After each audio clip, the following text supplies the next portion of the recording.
आकृति अरोड़ा और आप देख रहे हैं लॉ से दोस्ती. This channel is specifically for legal and journal awareness. As we were discussing in our previous videos, that ऐसे कौन से फैक्टर्स हैं जो इफेक्ट करते हैं एक पार्टी की कंसेंट को. हमने डिस्कस किया coercion, undue influence, fraud, misrepresentation, and in this video we will be discussing about mistake. So आप यहाँ स्लाइड में देख सकते हैं, it is mentioned clearly that a consent obtained by mistake is no free consent, right? और contract के जो basic elements है वो भी हमने डिस्कस किए हैं. अगर आपने मेरी पिछली वीडियोस नहीं देखी हैं तो आप उन्हें देखिए, इससे आपका कंसेप्ट जो है वो बेटर क्लियर होगा. ओके, एंड अगर आपने मेरे चैनल को अभी तक सब्सक्राइब नहीं किया है तो प्लीज सब्सक्राइब करें. And if you like my videos do comment, share. Okay, and let's start here with mistake. So mistake में यहाँ पर लिखा है स्लाइड में दैट मिस्टेक और error makes the contract void. यानी कि अगर कोई भी कॉन्ट्रैक्ट में किसी तरह की मिस्टेक है, किस तरह की मिस्टेक होगी धीरे धीरे मैं आपको आगे की स्लाइड्स में क्लियर करूंगी ये टॉपिक. फिलहाल आप ये जान लें कि जो भी कंसेंट मिस्टेक के थ्रू ऑब्टेन किया जाता है वो वॉइड होता है, राइट, एंड इन्फोर्सिबल नहीं होता. तो नंबर 1 वॉइड होता है और नंबर 2 इन्फोर्सिबल नहीं होता. क्या इन्फोर्सिबल नहीं होता? कोई भी कंसेंट अगर मिस्टेक के थ्रू ऑब्टेन किया जाता है तो वो वॉइड है, वो कॉन्ट्रैक्ट वॉइड है, या फिर वो नॉट इन्फोर्सिबल है at the option of either of the party जिसकी कंसेंट ली गई है मिस्टेक के थ्रू, राइट. नेक्स्ट मूव करते हैं आगे. वेल यहाँ पे एक ग्राफ है, एक फिगर है. तो इसमें लिखा है मिस्टेक में operate upon a contract in 2 ways.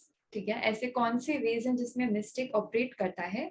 It may defeat the consent all together और it may mislead the parties as to the purpose which they can contemplate it, right?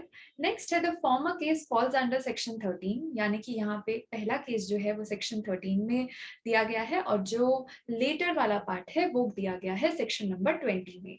ठीक है, तो सबसे पहला पार्ट जो कि यहाँ पे हमने लिखा है वो क्या है? that it may defeat the consent altogether. यानी कि अगर कोई भी मिस्टेक के थ्रू कंसेंट देता है, ठीक है, या फिर उसकी जो कंसेंट है वो मिस्टेक के थ्रू ली गई है तो वो डिफीट कर देगा कंसेंट को ऑल टुगेदर. यानी कि मान लीजिए कि कंसेंट बिल्कुल भी दी नहीं गई है, क्यों? क्योंकि वो मिस्टेक के थ्रू दी गई थी. तो सबसे पहला केस को यहाँ सेक्शन 13 में ये डिफाइन किया गया है, ये मेंशन है that the former case falls under section 13. आप यहाँ रीड कर सकते हैं मेरे साथ. The 2 or more persons are said to consent when they agree upon the same thing in same sense, right? तो सेक्शन 13 का मतलब क्या होता है कि क्या मतलब है when 2 or more persons are said to consent. Consent होती क्या है? कंसेंट का मतलब होता है when जब 2 या 2 से ज्यादा लोग एग्री करते हैं सेम बात पे सेम सेंस में, तो उसे हम कंसेंट बोलते हैं. अब ऐसा तो है नहीं कि ए ने बोला बी को कि मैं एक पर्टिकुलर गुड दे रहा हूँ, ओके, सेल करना चाहता हूँ for this particular amount. Okay, B कहता है कि ठीक है I will purchase that good, लेकिन मैं इस अमाउंट पे परचेज करूंगा. दोनों में जो अमाउंट है ए कुछ और बोल रहा है, बी कुछ और बोल रहा है, तो क्या हम इसे कंसेंट मान लेंगे? क्या नहीं ना. वैसे ही कंसेंट का मतलब क्या होता है? जब 2 लोग they agree on same thing at same sense, तो तब हम उसे कंसेंट मानते हैं. इसीलिए यहाँ पर लिखा है कि अगर मिस्टेक में क्या होता है, it may defeat the consent all together. यानी कि मिस्टेक में operate upon a contract in 2 ways. It may defeat the contract all together और उसका पार्ट मेंशन है सेक्शन 13 में. सेक्शन 20 में क्या गिवन है? जो सेकंड पार्ट ऊपर वाला बॉक्स जो है उसमें गिवन है दैट और it may mislead the parties as to the purpose which they contemplated. तो सेक्शन 20 में गिवन है mistake as to the matter of fact is essential to the agreement. यानी कि मिस्टेक कब हम मानेंगे कि इस ये जो कंसेंट है वो मिस्टेक के थ्रू ली गई है. इस ऐसा हम कब मानेंगे? ऐसा हम तब मानेंगे जब यहाँ पे गिवन होगा कि mistake as to the matter of fact is essential to the agreement. ऐसा नहीं कोई भी मिस्टेक हो रही है, मिस्टेक जो है वो एसेंशियल है उस एग्रीमेंट के लिए. जैसे कि मैंने आपको बताया, ए एक गुड देना चाह रहा है एक पर्टिकुलर अमाउंट के लिए और बी उस पर्टिकुलर अमाउंट पे खरीदना नहीं चाहता है. तो यहाँ पर क्या है, अमाउंट को लेकर के जो डिस्प्यूट है, ठीक है, उसके बेसिस पे अगर कोई मिस्टेक अराइज होती है, यानी कि बी अगर गलती से कोई और अमाउंट दे देता है या फिर ए नहीं लेता है, धीरे धीरे मैं एग्जाम्पल में आपको समझाऊंगी, लेकिन अभी के लिए हम इतना जान लेते हैं कि जो मिस्टेक है वो किस टॉपिक पर होनी चाहिए, ये इंपॉर्टेंट है अभी फिलहाल के डिस्कशन के लिए। तो मिस्टेक जो है वो हमेशा उस टॉपिक पर होनी चाहिए जो कि एसेंशियल है एग्रीमेंट के लिए। या तो यहाँ पे जो एक गुड सेल कर रहा है उसके बेसिस पर मिस्टेक हो सकती है, या फिर अमाउंट के बेसिस पर मिस्टेक हो सकती है, तो ही हम उस मिस्टेक को एसेंशियल मानेंगे। यानी कि तो ही हम मानेंगे कि जो मिस्टेक है that is matter of the fact essential to the agreement. Right, next पढ़ते हैं। नेक्स्ट है सेक्शन 20 कम इनटू ऑपरेशन। अब सेक्शन 20 जो है वो ऑपरेशन में कब आता है? सबसे पहला, यहाँ पे 3 पार्ट्स हैं। सबसे पहला पार्ट है when both the parties to an agreement are mistake. यानी कि मिस्टेक का मतलब क्या होता है? गलती हो जाना, और दोनों के पार्ट्स पे गलती है। राइट, सबसे पहला पॉइंट तो ये हो गया। दूसरा है there mistake is as to matter of fact. जैसे कि मैंने बताया कि अगर कोई ऐसा मैटर ऑफ फैक्ट है जो कि एसेंशियल है एग्रीमेंट के लिए, ठीक है, वो है थर्ड पॉइंट। सबसे पहला है mistake is as to the matter of fact, यानी कि सबसे पहले mistake as to the matter of fact, और फिर लास्ट है matter that is the matter that fact is essential to the agreement. Pardon me, last point है that fact is essential to the agreement. तो यहाँ पे 3 operations हैं। सबसे पहला है when both the parties to an agreement are mistaken, जब दोनों पार्टीज, ठीक है, ये तो क्लियर हो गया। दूसरा वाला there mistake is as to a matter of fact, कोई मैटर ऑफ फैक्ट होना चाहिए। और तीसरा जो मैटर ऑफ फैक्ट है वो एसेंशियल होना चाहिए। तो ये 3 पॉइंट्स बहुत ही इंपॉर्टेंट है। अगर हम मिस्टेक को कंसिडर कर रहे हैं कि ये जो कंसेंट लिया गया है पार्टी का वो मिस्टेक के थ्रू लिया गया है, तो मिस्टेक कैसे हम प्रूव करेंगे कि ये मिस्टेक के थ्रू लिया गया है?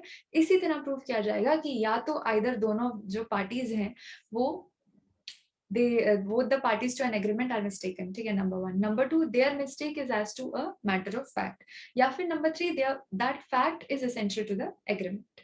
जो सेकंड और जो थर्ड पॉइंट है दोनों एक साथ लिए जाते हैं, because their mistake is as to a matter of fact, ये भी होना जरूरी है, और जो matter of fact है वो essential होना चाहिए, ये भी होना जरूरी है। ठीक है, आगे बढ़ते हैं। लेते तो वैसे हम तीनों को ही साथ में है, पर अभी आपको एक्सप्लेन करने के लिए मैंने आपको ऐसे पार्ट्स में डिवाइड कर दिया। ओके, आगे बढ़ते हैं यहाँ पे। ओके, सो यहाँ पे नेक्स्ट स्लाइड में मैंने ये मेंशन किया है that mistake as to the identity occurs when one of the parties represent himself to be some other person than he really is. तो मिस्टेक एज टू आइडेंटिटी सबसे पहला हम डिस्कस करते हैं। अभी हमने ये डिस्कस किया कि ऐसी कौन सी कंडीशंस हैं जिन केस में मिस्टेक हम कर सकते हैं, रेफर कर, मतलब जिन केसेस में हम बोल सकते हैं कि जो कंसेंट लिया गया है वो मिस्टेक के थ्रू लिया गया है, वो कौन से पॉइंट्स है। तो मैंने सेक्शन 13 और सेक्शन 20 में आपको पार्ट वाइज बताया। ठीक है, रिवाइज में एक बार आपको दोबारा करा देती हूँ। सेक्शन 13 में यहाँ पे मैंने आपको बताया था, ठीक है, और सेक्शन 20 में मैंने आपको दूसरा लेटर वाला पार्ट बताया था कि किस तरह से मिस्टेक ऑपरेट करता है अपॉन कॉन्ट्रैक्ट इन 2 वेज। फिर उसके बाद मैंने आपको सेक्शन 20 के 3 पार्ट्स और बताए। ठीक है, इस सब से हमें ये पता चला कि मिस्टेक जो होता है, कौन सी कंडीशन में हम मानते हैं कि मिस्टेक जो है वो ऐसी कौन सी कंडीशन है जिस केस में जो कंसेंट है वो मिस्टेक के थ्रू लिया गया है। वेल, नेक्स्ट है, अब हम बात करेंगे कौन कौन सी मिस्टेक्स अवेलेबल हैं, यानी कि कौन कौन सी मिस्टेक हो जाती हैं। That is mistake as to identity, ठीक है, फिर है mistake as to subject matter, फिर है mistake as to the nature of promise. Okay, और उसके बाद लिमिटेशंस अब डिस्कस करेंगे। ठीक है, तो एक एक करके इन सबको हम डिस्कस करने वाले हैं। सबसे पहले डिस्कस करते हैं मिस्टेक एज टू आइडेंटिटी। छोटा सा ही टॉपिक है, ज्यादा टाइम नहीं लूंगी आपका। सबसे पहले मिस्टेक एज टू आइडेंटिटी का मतलब मैंने अभी थोड़ी देर पहले बोला था that mistake as to identity occurs when one of the party represent himself to be some other person. यानी कि अगर कोई इस तरह अपने आप को रिप्रेजेंट करता है जो वो नहीं है, जो पर्सन वो नहीं है, उस पर्सन की वो आइडेंटिटी लेता है और बोलता है कि हाँ मैं ये पर्सन हूँ, जबकि वो मानता है, जबकि उसे पता है ये सच कि वो किसी और को रिप्रेजेंट कर रहा है यहाँ पे, एंड ये चीज इलीगल है। राइट, तो यहाँ पे एक केस लेते हैं।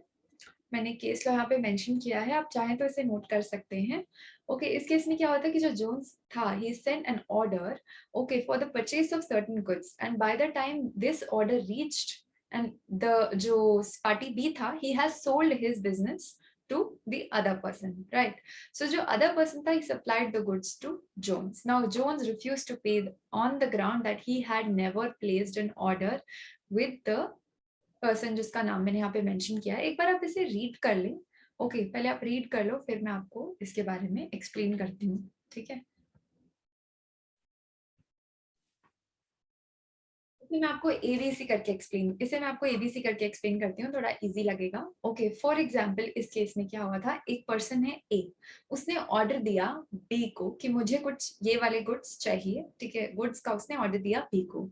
बी ने अपना बिजनेस सी को सेल कर दिया. ओके, अब बिजनेस को सेल करने के बाद सारा बिजनेस सी का हो गया और वो ऑर्डर सी के पास चला गया. जो ए ने बी को दिया था वो ऑर्डर जैसे ही बी ने अपना बिजनेस सी को दिया, वही ऑर्डर जो ए ने दिया सी के पास पहुंचा और सी ने ए ने जो ऑर्डर दिए वो वाले गुड्स ए तक पहुंचा दिए. क्या इस केस में ए लाइबल होगा पेमेंट के लिए? क्या इस केस में ये एग्रीमेंट जो है माना जाएगा कि ए ने ऑर्डर सी को दिया? पहले यहाँ पे ये हुआ था दैट ए जो है he had never placed an order with C and he had never intended to make a contract with him. Okay, so it was held that A had never made an agreement with C and he is not bound to pay for the goods, right? तो ये I hope ये थोड़ी simple language थी जिसमें मैंने आपको समझाया and it will be clear. एक और केस है, आप इससे यहाँ पे स्क्रीनशॉट ले सकते हैं अगर आप प्रिपेयर कर रहे हैं किसी एग्जाम के लिए. तो आई गेस 2 केसेस आप लिख सकते हैं. आगे बढ़ते हैं. Mistake as to subject matter. अब mistake as to subject matter क्या होता है, रीड करिए मेरे साथ. that the subject matter may have ceased to exist before the contract was made. For example, the sale of horse which unknown to the parties was dead at the time of the bargain. यानी कि इस case में क्या हुआ, जो mistake है वो किससे रिलेटेड है, सब्जेक्ट मैटर से. यानी कि जो हॉर्स की जो सेल करनी थी वो हॉर्स ही नहीं रहा, he died. तो at time of the bargain. तो इस केस में क्या हो रहा है, जो पार्टीज एग्रीमेंट कर रही हैं या जो कॉन्ट्रैक्ट फ्रेम करना चाहती हैं, वो जिस सब्जेक्ट मैटर पे कॉन्ट्रैक्ट करना चाहती हैं वो सब्जेक्ट मैटर तो रहा ही नहीं. So there is a mistake as to the subject matter, right? Now where the parties due to the reasonable mistake of fact, okay, have different subject matters in mind. Okay, या तो वो subject matter रहा ही नहीं. Okay, जैसे कि हमने ऊपर वाले एग्जांपल में यहाँ फर्स्ट पॉइंट में रीड किया that subject matter may have ceased to exist, यानी कि खत्म हो गया. दूसरा पॉइंट है where the parties due to reasonable mistake of fact. मैं आपको यहाँ एक बार कर्सर बता देती हूँ, ये आप अंडरलाइन कर लेना, cease to exist first point में. और सेकेंड है where the parties due to reasonable mistake of fact have different subject matters in mind. ये आप अंडरलाइन कर सकते हैं, मेरे यहाँ स्लाइड में अंडरलाइन नहीं है, पार्डन मी, बट आप अंडरलाइन कर लीजिएगा या फिर नोट कर लीजिएगा ये bullet points. cease to exist and have different subject matter in mind. ये 2 पॉइंट्स है mistake as to subject matter के. So the agreement may be void for the want of true consent. Okay, तो next यहाँ पे case है और इस case को आप एक बार रीड करें, फिर मैं आपको एक्सप्लेन करती हूँ कि इसमें क्या मेंशन है. केस में देख सकते हैं यहाँ पर यही लिखा है कि यहाँ पे क्या हुआ था कि एक ऑर्डर प्लेस किया था पार्टी ए ने पार्टी बी को, और उन दोनों के माइंड में एक मिस्टेक थी रिलेटेड टू द डेट कि कौन सी डेट पे जो गुड्स हैं वो सप्लाई होने हैं. तो जो डिफेंडेंट है उसे लगा कि जो आएगी कॉटन, राइट, शिप के थ्रू, ओके, वो आएगी अक्टूबर में. ओके, लेकिन प्लेंटिफ को लगा जो मैंने भेजी है दिसंबर में वही मैंने भेजी है ए के लिए. ओके, तो यहाँ पे 2 शिप्स गई, एक अक्टूबर में एक दिसंबर में. एक प्लेंटिफ जो था वो सोच रहा था और दूसरा डिफेंडेंट जो था वो सोच रहा था. तो दोनों के माइंड में एक सब्जेक्ट मैटर से रिलेटेड एक मिस्टेक थी, दोनों अलग अलग डेट्स के बारे में सोच रहे थे. तो यहाँ पे जो है कॉन्ट्रैक्ट हम नहीं मानेंगे. ओके, आगे बढ़ते हैं. आगे है mistake as to the nature of promise. तो अभी तक हम क्या डिस्कस कर रहे थे, अभी तक हमने डिस्कस किया, दोबारा रिवाइज कराती हूँ, मिस्टेक क्या होता है. ओके, उसके बाद हमने उसके 2 पॉइंट्स डिस्कस किए, यानी कि सेक्शन 13, सेक्शन 20. फिर हमने सेक्शन 20 को थोड़ा सा डिटेल में पढ़ा कि ऐसे कौन से 3 पॉइंट्स हैं जो सेक्शन 20 में इंक्लूड किए जाते हैं और ऐसे कौन सी कंडीशंस है जिस केस में हम ये मान लेते हैं कि ये जो कंसेंट दिया गया है ये मिस्टेक के थ्रू दिया गया है. फिर हमने डिस्कस किया मिस्टेक एज टू आइडेंटिटी, फिर हमने डिस्कस किया mistake as to subject matter, और अब हम डिस्कस कर रहे हैं mistake as to the nature of promise. ठीक है। तो यहाँ पे लिखा है when a deed of one character is executed under mistaken impression that it is of a different character, ठीक है। सो यहाँ पे लिखा है give deed signed under the impression that it is only a power of attorney, this is wholly void and inoperative. It's a mistake as to the nature of promise, right?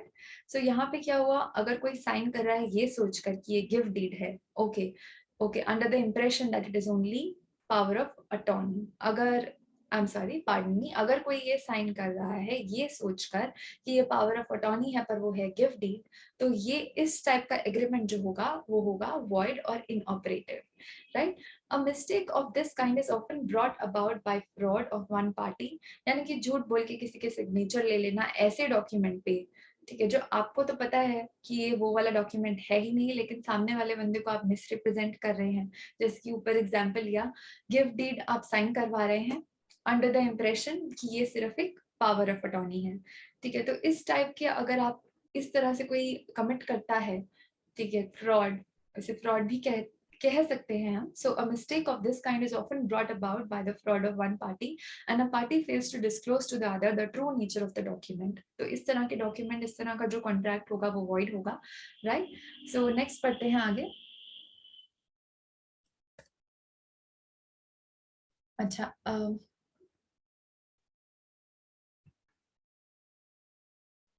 आप यहाँ slide में देख सकते हैं, हम बात करने वाले हैं डिफेंस ऑफ नॉन एस्ट फैक्टम, यानी कि सबसे पहला पॉइंट यहाँ पे एक बात मैं आपको बता देती हूँ, जो डिफेंस है ना for that enables a person who has signed, सबसे पहली बात कौन डिफेंस ले सकता है इस बात का, जैसे अगर किसी ने सिग्नेचर कर दिया है गिफ्ट डीड पे, ओके, ये समझ के कि वो पावर ऑफ अटॉर्नी है, और बाद में जिसके नाम पे पावर ऑफ अटॉर्नी दी गई या जिसके लिए साइन किया गया वो आके क्लेम करता है कि जी आपने तो साइन कर दिया, then how will that person prove कि मेरे जो सिग्नेचर हैं वो फ्रॉड से लिया, वो मिस्टेक के थ्रू दिए गए हैं, I was under this impression कि ये गिफ्ट डीड है तभी मैंने साइन किया and it's not my fault. तो उस पर्सन को यहाँ पर क्या कहते हैं, डिफेंस दिया गया है that it enables a person who signed a contract to say that it is not his document because he signed it under some mistake. So he can definitely say कि yes, I have signed it, but I have signed it under mistake, and he will be given that defense, okay, and he will not be bound by that contract.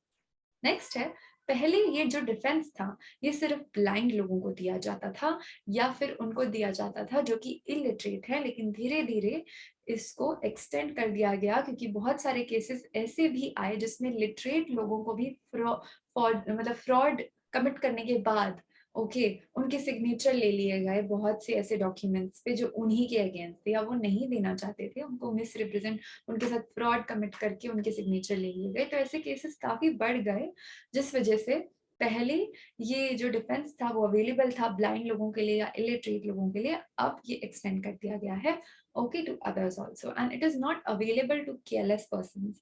ठीक है, आपको भी कुछ ना कुछ हद तक अवेयर तो रहना ही पड़ेगा, right? So it is not available to the careless person and the plea could not be available to a person whose mistake was really a mistake as to the legal effect of the document, right? आगे बढ़ते हैं। Limitations यहाँ पे लिखा है mistake operate to avoid an agreement subject to the following conditions और limitations. अब क्या लिमिटेशंस हैं वो भी एक बार देख लेते हैं। Mistake of both the parties, okay, erroneous opinion, and third है mistake of fact not of law. ठीक है, इसे हम डिस्कस करते हैं, एक मिनट, हाँ, डिटेल में हम डिस्कस करते हैं। सबसे पहला डिस्कस करने वाले हैं mistake of both the parties. जैसे कि मैंने आपको पहले भी बताया था बिगिनिंग की जो स्लाइड्स थी उसमें कि दोनों पार्टीज जो हैं वो मिस्टेकन है, okay, to make an agreement void. तो अगर दोनों पार्टीज जो हैं वो मिस्टेक के अंदर रह रही हैं एक सब्जेक्ट मैटर के, तो वो वॉइड हो जाएगा। लेकिन यहाँ पे जो पॉइंट है वो लिमिटेशन है, किसकी लिमिटेशन, किसकी हम डिस्कस कर रहे हैं, mistake operate to avoid an agreement subject to the following conditions और लिमिटेशंस, राइट? तो सबसे पहला है to mistake an agreement void on account of the mistake. To make an agreement void on account of the mistake must be common or mutual। यानी कि मैंने आपको पहली स्लाइड्स में बताया था जो मिस्टेक हो रही है वो कॉमन होनी चाहिए और म्यूचुअल भी होनी चाहिए। नेक्स्ट है section 22 says that a contract is not voidable merely because of the mistake by one party। यानी कि अभी तक हमने यही डिस्कस किया है कि जो मिस्टेक है वो दोनों पार्टीज की तरफ से होनी चाहिए, म्यूचुअल होनी चाहिए। ओके, एक की पार्टी की तरफ से नहीं होनी चाहिए। Says that contract is not voidable merely because mistake of one party. क्यों? दोनों की तरफ से होनी चाहिए, तभी हम कहेंगे void. To make a agreement to void on account of mistake, दोनों म्यूचुअली उसके उस टॉपिक पर मिस्टेक उनको लगना चाहिए। ठीक है। सेक्शन 22 में which says that a contract is not voidable merely because of mistake by one of the parties, unilateral mistake इसे हम बोलते हैं, and however where the unilateral mistake is caused by fraud or misrepresentation on the part of the other party, the contract is voidable। ठीक है। I hope ये आपको clear होगा। यहाँ पे यही लिखा है कि where the unilateral mistake is caused by fraud, यानी कि अगर कोई भी सिंगल पर्सन मिस्टेक कमिट कर रहा है, और कौन कमिट कर रहा है, किस पर्पस के लिए कमिट की जा रही है, इसको भी आपको देखना पड़ेगा केस में, right. So ever where the unilateral mistake is caused by fraud, okay, और misrepresentation on one part of the other party, the contract is voidable. Next है यहाँ पे, next point है कि the explanation to section 20 provides that an erroneous opinion as to the value of a thing subject matter of agreement is not a mistake। okay, so कोई भी ऐसी चीज है, ठीक है, that is value, यहाँ पे लिखा है explanation to the section 20 provides that erroneous opinion as to the value of thing the subject matter of agreement is not a mistake।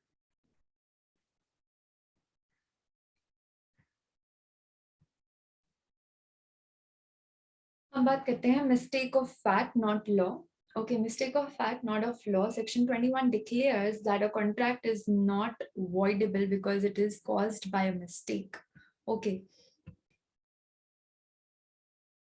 any law enforced in India। Okay, so यहाँ पे example ऐसे read करते हैं, A and B makes a contract grounded on erroneous belief that a particular debt is barred by the Indian law of limitation, right, but a mistake as to the foreign law will avoid। Okay, so next यहाँ पर है, just a minute।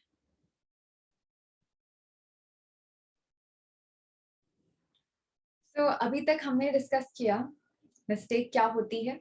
ठीक है, दोबारा एक बार मैं आपको revise करवा देती हूँ। सबसे पहले हमने डिस्कस किया मिस्टेक क्या होती है, राइट।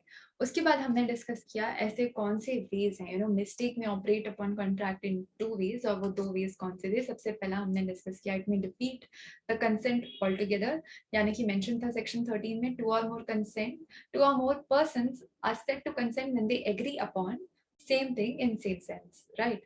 तो हमने कंसेंट के बारे में डिस्कस किया, फिर हमने सेक्शन 20 के बारे में डिस्कस किया, और सेक्शन 20 में हमने 3 पॉइंट्स डिस्कस किए जो कि थे यहाँ पर गिवन थे, when both the parties to an agreement are mistaken। फिर हमने डिस्कस किया mistake as to the matter of fact, फिर हमने डिस्कस किया जो मैटर ऑफ फैक्ट है वो एसेंशियल होना चाहिए एग्रीमेंट के लिए। ओके, फिर हमने डिस्कस किया यहाँ पे मिस्टेक एज टू आइडेंटिटी, अगर कोई पर्सन एक ऐसी आइडेंटिटी बन के घूम रहा है, या ऐसी आइडेंटिटी बन के आपको मिस्टेक कमिट कर रहा है, या फिर आपसे ऐसा करवा रहा है, या फिर वो साइन करवा रहा है आपसे, फॉर एग्जाम्पल किसी डॉक्यूमेंट पे, ओके, ये बोलकर कि ये एक पर्टिकुलर पर्सन के लिए और मैं एक पर्टिकुलर पर्सन हूँ, ओके, तो अपने आप को मिसरिप्रेजेंट कर रहा है, तो वहां पर भी ये कॉन्ट्रैक्ट जो होगा, ओके, वो वॉइड हो जाएगा। ओके, वो वॉइडेबल होगा at the option of the party जिसकी कंसेंट ली गई है मिस्टेक के थ्रू। ओके, उसके बाद हमने यहाँ पे केस भी हमने डिस्कस किया था, राइट। सो ये केस आई होप आपको याद होगा। यहाँ पे हमने यही हेल्प किया था that John has never made an agreement, A और सी के बीच में कोई एग्रीमेंट नहीं था। ओके, ए बी सी मैंने आपको एग्जाम्पल लेके डिस्कस करवाया था। ठीक है, अगर आपको याद नहीं है तो आप वीडियो को पीछे ले जाएं और एक बार देख लें मैंने क्या बताया था। ठीक है, नेक्स्ट हमने डिस्कस किया था mistake as to the subject matter, फिर हमने डिस्कस किया था mistake as to the nature of promise, फिर हमने डिस्कस किया था defence of non est factum, right, जिसमें हमने 3 पॉइंट्स डिस्कस किए थे। सबसे पहला हमने डिस्कस किया था कि अगर कोई साइन कर रहा है एग्रीमेंट को, कर देता है मिस्टेक के थ्रू, तो डेफिनेटली उसके पास ये डिफेंस रह जाता है कि यस ये मैंने मिस्टेक के थ्रू साइन किया है and I am not bound by this contract. Second हमने ये डिस्कस किया था कि ये जो डिफेंस था वो अवेलेबल था पहले ब्लाइंड लोगों के लिए और इलिटरेट लोगों के लिए, लेकिन ये एक्सटेंड कर दिया गया है। और उसके बाद हमने डिस्कस किया था केयरलेस पर्सन को ये प्री नहीं मिलेगी, ओके, उनको ये डिफेंस नहीं मिलेगा। और फिर हमने डिस्कस किया कि ऐसी कौन सी लिमिटेशन है। लिमिटेशन में हमने mistake of both parties discuss किया, ठीक है, कि एक पार्टी के थ्रू नहीं, दोनों पार्टीज के थ्रू एक कॉमन मिस्टेक, म्यूचुअल मिस्टेक होनी चाहिए। फिर हमने डिस्कस किया एररोनियस ओपिनियन, ओके, फिर हमने डिस्कस किया mistake of fact not of law, right. तो यहाँ पे हमारा टॉपिक जो है वो खत्म होता है मिस्टेक का, राइट। आई होप आपको मेरी वीडियो पसंद आई, और अगर आपको ये अच्छा लगा, मेरा एक्सप्लेनेशन आपको अच्छे से समझ में आया, तो आप जरूर लाइक करें, शेयर करें एंड कमेंट करें। और अगर अभी तक आपने मेरे चैनल को सब्सक्राइब नहीं किया है तो जरूर करें। मैं धीरे धीरे हर एक टॉपिक को कॉन्ट्रैक्ट एक्ट के प्रेजेंटली कवर कर रही हूँ, स्टेप बाय स्टेप। मैंने अभी तक की सारी वीडियो सीरीज में रिलीज करी है, आप चाहें तो जाकर देख सकते हैं मेरे चैनल पर। Okay, basic elements of Indian contract जो कि थे ऑफर, एक्सेप्टेंस, कंसिडरेशन, ओके, मैंने सारे टॉपिक्स एक एक करके ओके वो सारे मैंने कवर करे हैं। और उसके बाद मैंने फैक्टर्स विटेटिंग कंसेंट, यानी कि coercion, undue influence, okay, misrepresentation, fraud, mistake, ये सब अब कवर हो चुका है। ओके, इसके बाद हम नेक्स्ट टॉपिक आगे कवर करेंगे, राइट। तो इस आई थिंक कुछ वीडियोस में ही कॉन्ट्रैक्ट 1 कवर हो जाएगा, then I will start with contract 2। और अगर आप चाहें तो मैं आईपीसी के साथ भी स्टार्ट कर सकती हूँ। जो भी सब्जेक्ट आप चाहते हैं आप मुझे ईमेल कर सकते हैं लॉ से दोस्ती पे, यानी कि मेरी ईमेल आईडी है lawsedosti@gmail.com। आप ईमेल कर सकते हैं। हम I will try my best कि मैं उस सब्जेक्ट या उस पर्टिकुलर टॉपिक पर भी वीडियो बनाऊं। तो फीडबैक अपना जरूर दीजिएगा और सेंड कीजिएगा लॉ से दोस्ती पर, ठीक है, lawsedosti@gmail.com पर। Thank you.